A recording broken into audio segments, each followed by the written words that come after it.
All right, so figured I'd make a video for my social webs, all my social media pages, and this came in today, and I thought it would be a good thing to talk about. I'm coming up to the end of a build here. I've actually had this upper set up here for quite a while, and finally got this. I stumbled across this. I've heard of this manufacturer. It's the first time I'm using one of their barrels and kits here. This is the Roscoe Bloodline sauce pack that I got for quite a deal. Here you can see it is packaged very well. It even comes with a thank you and a sticker in there. It's got a thank you with a code to get 10% off, but they packaged it really well. It's even got a thread protector on the end, and it's a mid-length Melanite 5.56 1 and 7 barrel, 1 and 7 twist rate. Uh, this will actually be my first mid-length. I've done a rifle length build, but a lot of your higher end budget and higher end rifles now have gone to mid-length because it's softer shooting, and you can actually see here the barrel is dimpled, which is awesome. And this is pretty much I like this because it's all matching, and this rifle is pretty much going to be all USA made. Every component on it will be USA made. Like the Trinity Force handguard here, I like it. It's got the QD attachments, and it's even got them on the bottom here. And then this is a Lead Star Precision CNC machined matched upper and lower. They're pretty tight together. Hopefully they'll kind of the tolerances will loosen up a little bit once it goes through its break-in cycle. But it is very, very tightly matched. And this kit, I mean, even the bolt carrier group it comes with, it's pretty good. It's not as ideal as I would like it to be, and it caught my eye as a kit that is made together by the same manufacturer, put together. So I'm curious to see how their parts will go. And this is going to be my pretty much my Minuteman 2.0 rifle. I have my original Minuteman that you've seen in the other videos, and it's been an ever evolving rifle. And honestly, that's the life of an AR. Is it's going to be an ever evolving thing. But this one, I'm kind of leaning more towards putting better quality parts. I don't have to be as on stringent of a budget anymore. And I've kind of waited and kind of pick and chose different things. Like, yeah, if I had my way, I'd probably have an Aero Precision handguard. But this one caught my eye with the quality. I was actually in my FFL dealer and he had them in there. And I picked up a few of his uppers that he built. And I really liked the feel and I liked how thin the handguard is.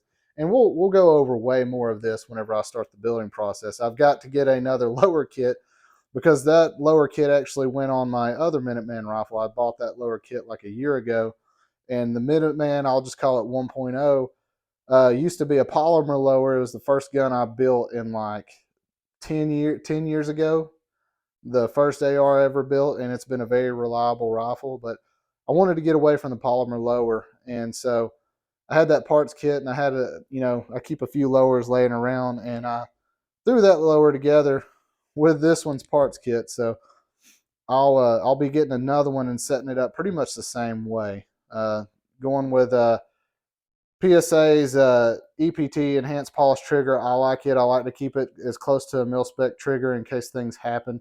And with the JP Enterprises 3.5T reduced power springs.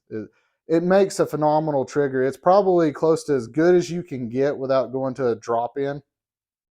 And the reason for Minuteman purposes, and just for parts compatibility, I don't want to do a drop in because if my rifle goes down, if something happens to the trigger system and I'm in the field or whatever, if shit has hit the fan, to use Nothing Fancy's term, WROL, without rule of law happens, to use his term, I may not be able to get the components or another drop-in trigger I need, and so essentially I'd have to go to mil spec. So sure, I have some guns that I will eventually be putting a drop-in trigger on, or some guns that already have a drop-in trigger.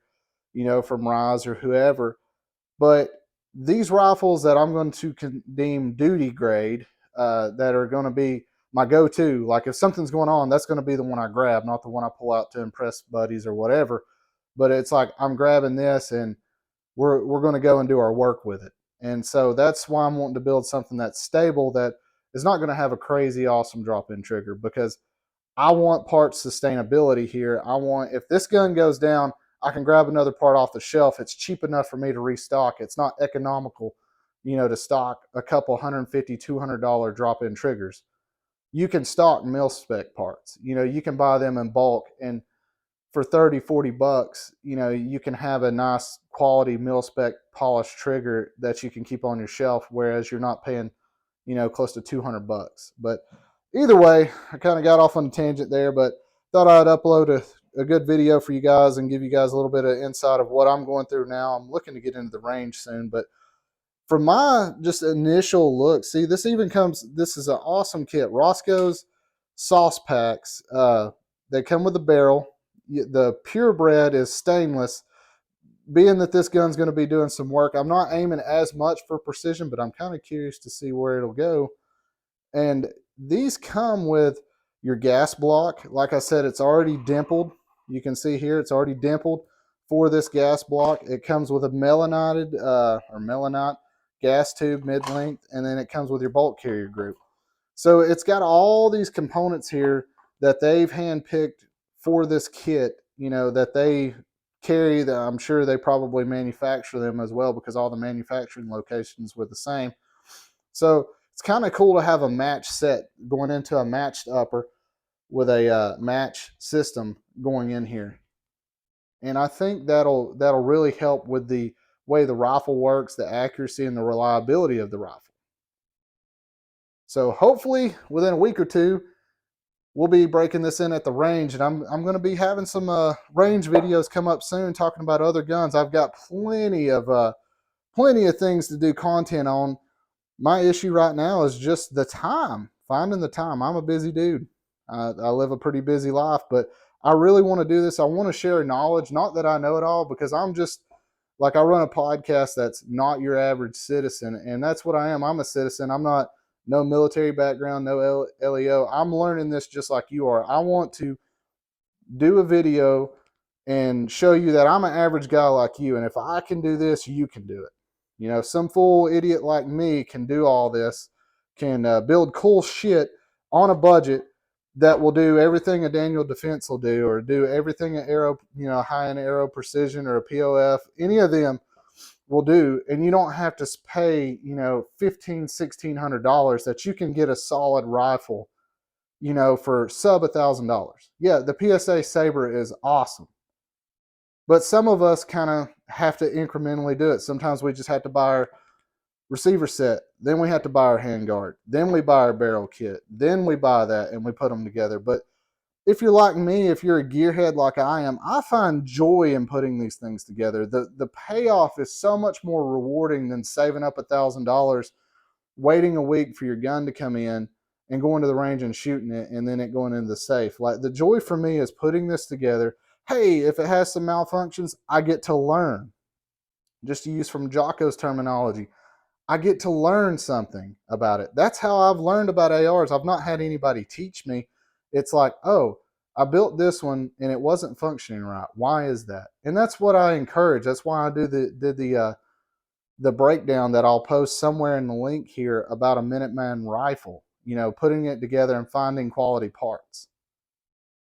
If it's your one and done rifle, it should build the way of X that I put in there, because these are my learnings, my buddies' learnings, things I've been told by professional people, professional gunsmiths. The best route to go to get a reliable AR. Maybe not the most accurate, but the most reliable one. But either way, this sauce pack here by Roscoe, I know here lately they've kind of gotten here and there, but I mean, this is pretty good quality stuff. Like, I'll go ahead and say it's better than PSA. The packaging and the quality looks to be better than PSA than I knew them. The last PSA rifle I built 2 or 3 years ago, I'm sure their newer stuff is getting better and better, and that's good. I'm not down in PSA. I mean, Lead Star, they own Lead Star.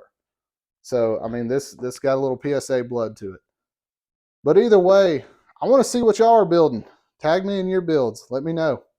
I've actually got another one in both of these builds, and it's a surprise. I'll do a video on it whenever the rest of the components for it come in. But I have another simultaneous build that'll be going along around with this one, and it may not be what you think. But both of them I've been kind of doing building or collecting parts now for about a year, and so it'd be nice to have them both pay off at the same time. All right, y'all. This is XXL Dude out.